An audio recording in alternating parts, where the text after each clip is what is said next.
Hi everyone, it's John with NP Board Review, and I've been receiving a few questions over the past month or so about what do we do after graduation and boards are passed? How do we find that first job? How do we get our resume out? What do we do to find a job? And I thought this was a very interesting topic. For those of you who don't know me very well, I've been a practicing nurse practitioner for about 19 years, going on 20. It's hard to believe it's been that long. But things when I graduated in 2001 were a heck of a lot different than they are today. Just to show you how much things have changed, when I graduated, there were no fellowship programs. DNPs weren't a thing then. It was all master's programs, and you graduated, and then you were on your own. You had to find a job, and the trick was to find someone that was willing to take you on. So I sort of analogize the way things used to be to like the old apprenticeship program back in the Middle Ages. You were a blacksmith, you were apprenticed to a blacksmith. If you want to be a blacksmith, you were apprenticed to a blacksmith. You basically did all the scout work around the place for years and years until your master thought you were ready, and then he said, go forth and find a job. And that blacksmith would walk out of town, so he didn't compete with his old master, and was a journeyman. He wandered around until he found a village that he liked, that he could make a living being a blacksmith. And you found that place, you set up shop, and you gained experience working on your own before you became a master and could take on apprentices of your own. And that's how it was back in the day for nurse practitioners. You graduated, you found a practice or a doc that would be willing to train you, you got trained up, and then you hopefully were a valuable member of that staff. Now that's one thing that they don't tell you a lot in NP school, that once you graduate, you got your 600 hours of clinical practice. You've been working hard for years, for the past 2 or 3 years, getting your degree, which is awesome, and congratulations. You passed your boards, everything was great. But now what? Think about when you were a new nurse. Look at this picture.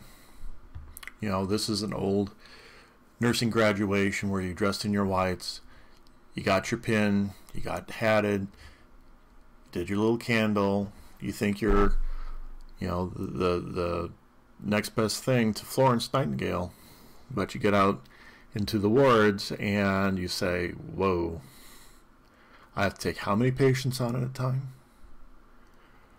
When I was a nurse, I went right to the ICU, but I did floor nursing for a little bit as well, and we were expected to take 6 or 8 patients, all with paper charting back in the day.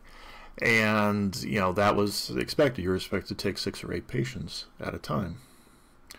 Whereas in nursing school, you were doing good if you were able to take 2, as a senior. So there was that gap between the new graduate nurse and the experienced nurse.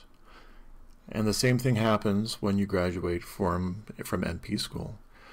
I mean, you know the foundation, but can you practice on your own? And of course the answer is no. You can't.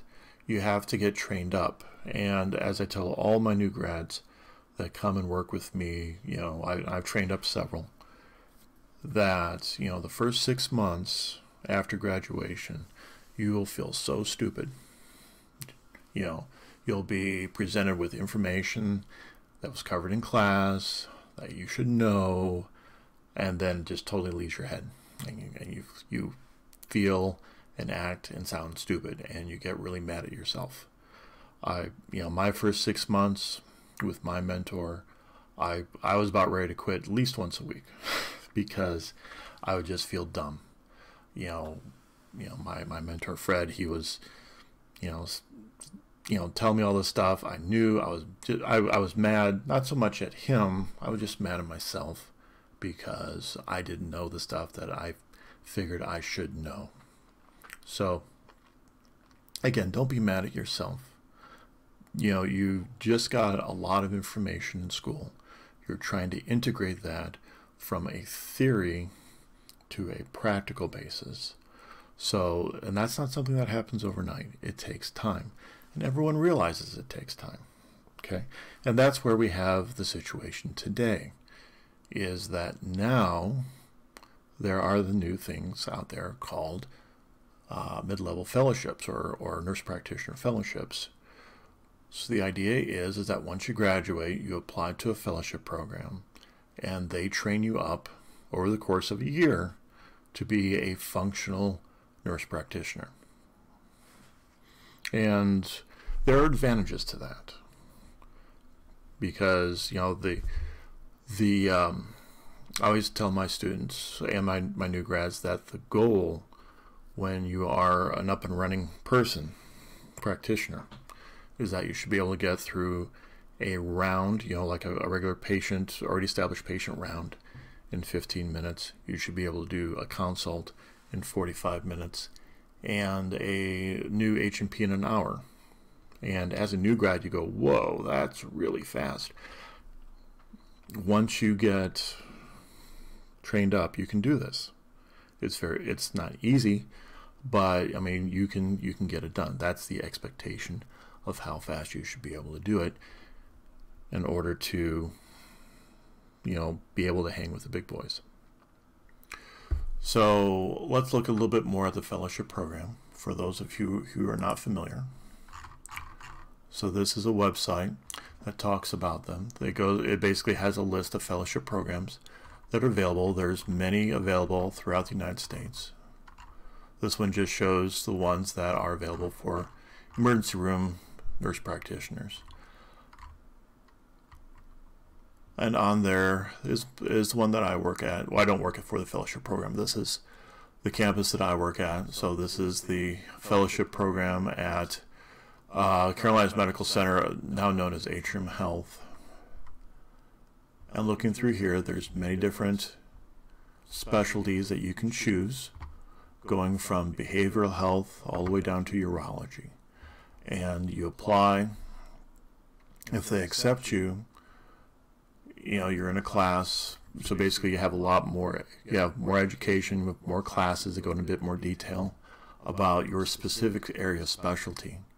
And then you go out on the floor and you round on patients, you write notes, you do orders. You're a functioning nurse practitioner, but, you know, they go at a little bit slower pace and they introduce you to a lot of different concepts. And at the end of the program, you are a functioning nurse practitioner that can go to any practice of your specialty and expect to succeed.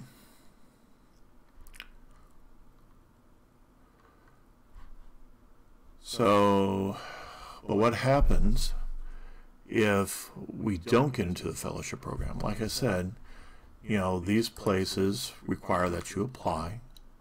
They have application deadlines. Some are rolling, like this one. But a lot of them, like the one that at my medical center, has October 1 application for April start, April 1 deadline for October start. That's a lot of months in between. And some people just can't do that in terms of where they live or their life situation. So what do you do if you can't be part of a fellowship program? Well, you have to find someone that can take you on. It's not as easy as it used to be. A lot of places, you know, are turning down people that have no experience. And for the reason that we went through with the fellowship, you know, you have to have someone that's willing to spend the next 6 months training you up, doing one-on-one mentorship to get you to the point where you can function on your own. And keep in mind that they have to hire you on as a full nurse practitioner. Starting wages for a new nurse practitioner is around $80,000, at least in my area. So for that 6 months, they're sinking $40,000 of salary, $20,000 of healthcare and benefits and taxes. So basically about $60,000, $70,000 into a hope that you would be able to get trained up and function as a nurse practitioner. Most people are able to do this.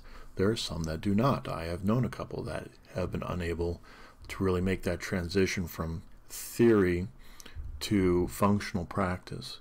So it is a risk, and it's a risk that, one, you won't be able to perform, and two, whoever's precepting you may not be the best preceptor in the world.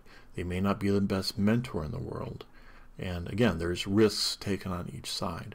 So a lot of people that hire on nurse practitioners will not take new graduates just for that reason, because of the unknown and having this supply of fellowship grads. They prefer to have an experienced NP or a fellowship grad, on their team, just because of, it's easier. You don't have that investment that you have to make. Now, the downside is that if you train someone up, you can train them in the way that you want them to work. Every specialty has their own eccentricities. They like their notes to be done this way and not that way. So that's the advantage of hiring someone, and you can help mold them. But a lot of places, they're just so busy, they just can't afford the time. So, and that's unfortunate. So again, what do we do if we can't get into that fellowship program? So a lot of it, you're trying to find a practice that's willing to take you on. How do you find that practice? Networking is awesome. Okay, when you're in clinicals, you have to basically make a connection between you and your preceptor. Make them enjoy working with you. You can't make someone enjoy working with you, but be comfortable around them. Have them enjoy having you as a student. Asking questions, being participatory, being smart, being prepared, and so that person knows that, hey, I got a good one here, and that they'd be willing to talk to their bosses and say, hey, we got this position open over here. Why don't we consider Mary over here that's just precepted with me? Also, get to know their docs. Especially in the hospital, we have attending physicians that round with us. Get to know the docs. Get the docs to know who you are. Put name to face. Say, hey, that's a really good student. I would like to see them on our team when they graduate. That would be awesome. Get to know these people. Make connections, make networks. But if we can't do that, this is another good place to go. So this is the Human Health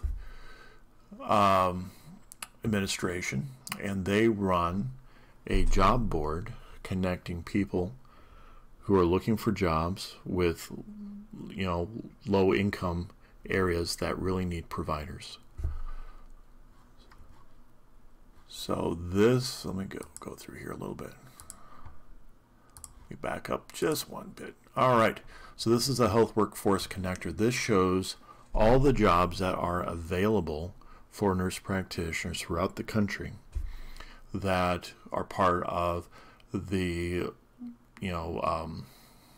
people that are in either rural areas or people who live in places with low economic status that do not have ready access to physicians or nurse practitioners because there's not a lot of money to be made in those areas.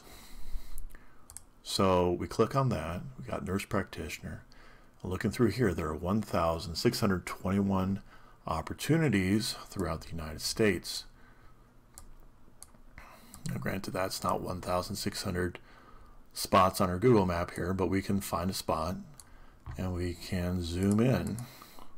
So let's say I live in Atlanta.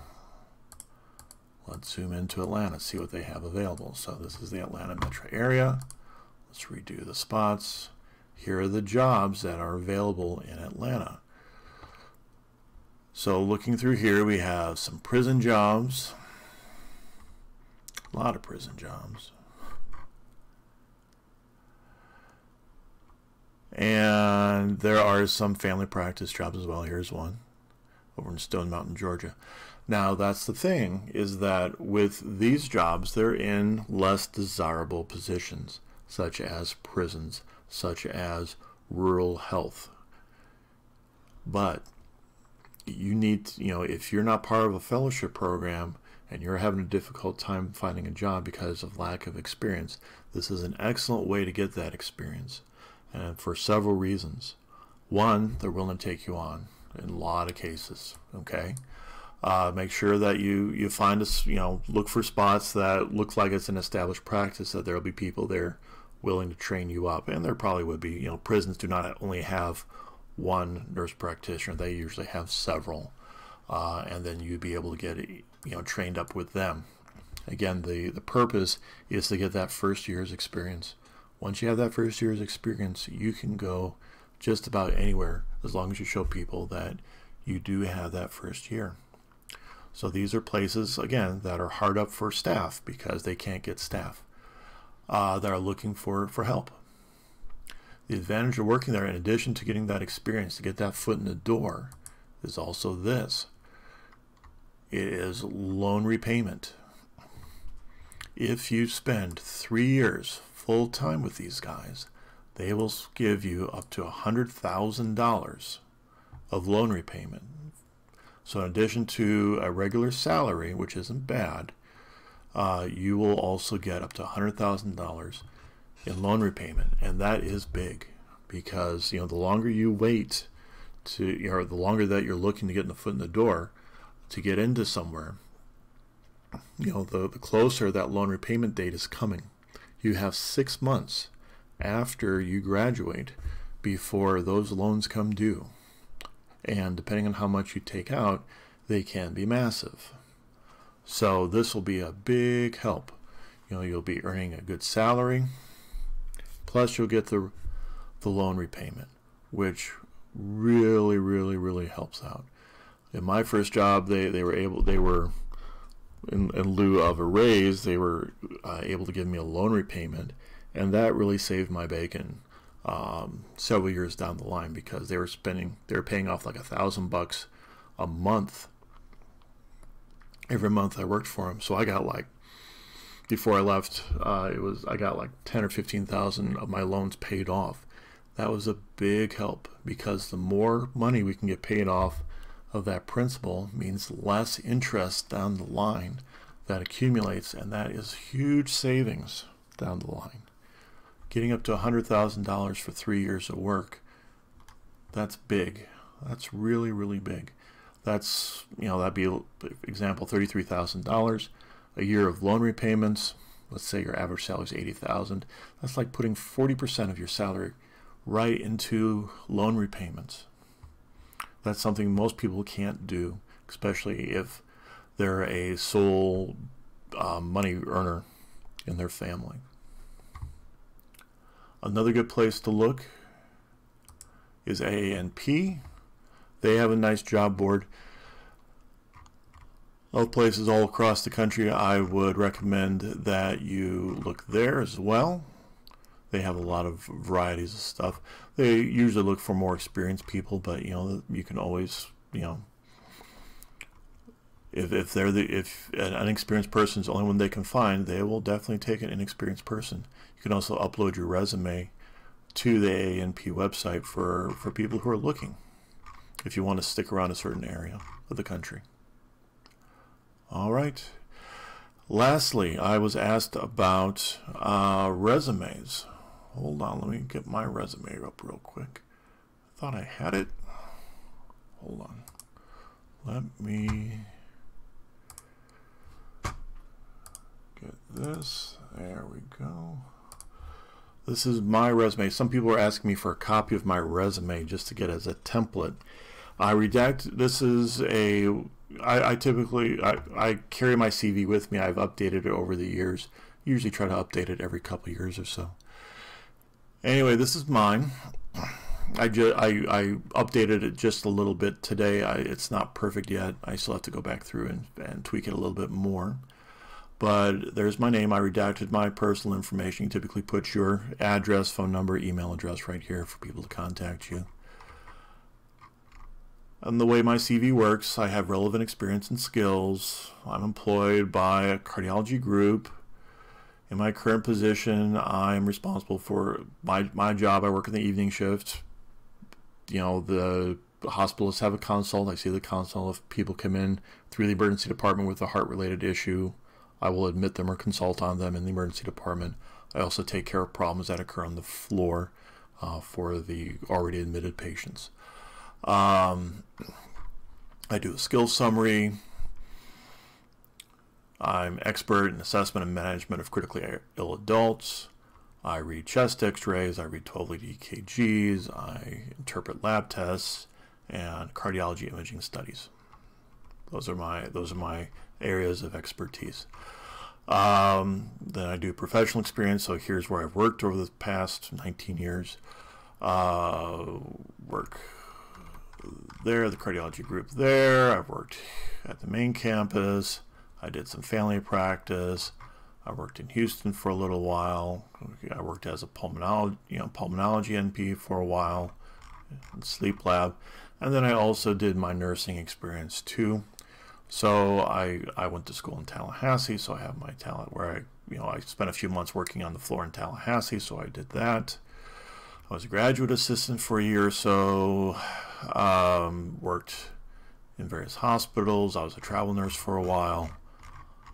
And then I worked there as CVRU. And my master's thesis for my graduate degree in Florida about killed me. I hated this thesis. It was horrible. It sucked. There's only 2 copies in the world, and I own one of them. I think the other one probably got burned. Who knows? I've done some public speaking, so here are my public speaking things.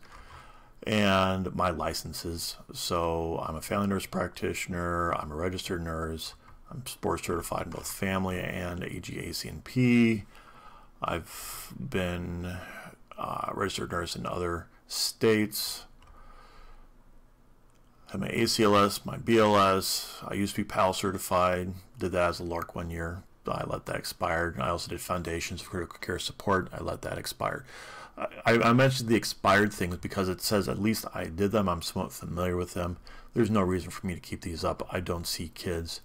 And Foundations of Critical Care Support, I didn't get paid any extra money to keep that up, and it was just a drain on my CMEs, so I let that expire as well. Education, I didn't update this. I recently got my postmaster certificate, so I need to put that in there at some point in time, but then I have my MS in nursing and my BS in nursing. And that's it. And that is a typical CV. Now, the thing that draws people in is the cover letter. So when you have a recruiter looking for people, you need to have a really good cover letter to draw them in, where you need to talk about yourself, give them an essence of who you are and your passion for work, not just being, the blank, dear sir or madam, I'm interested in working at your facility. I have an interest in cardiology. I like hearts, the end, please hire me.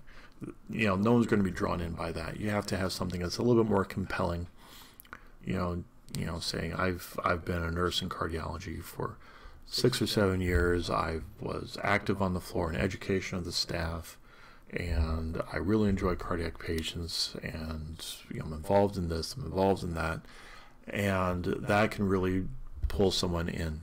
Someone asked me if it would be a good idea to get a professional cover letter writer to write something. Sure, that's fine. People have used that in the past. If writing is not your strong suit, then that would be a perfectly good way of trying to grab that recruiter in. It may help. My wife did it for one of her jobs. She was pretty happy with the results. I think it's usually a good one. It's going to be about 40 or 50 bucks. They interview you a little bit, and then they write this cover letter for you. Hey, if 40 or 50 bucks will get you a job, great, fantastic. And it's something you can keep and modify if you need to. So it's perfectly fine. So that's about all I have to say about getting a job, guys. If you have any questions, please contact me either through Facebook or asking questions on this YouTube video. And thank you very much, and I'll talk to you guys next time.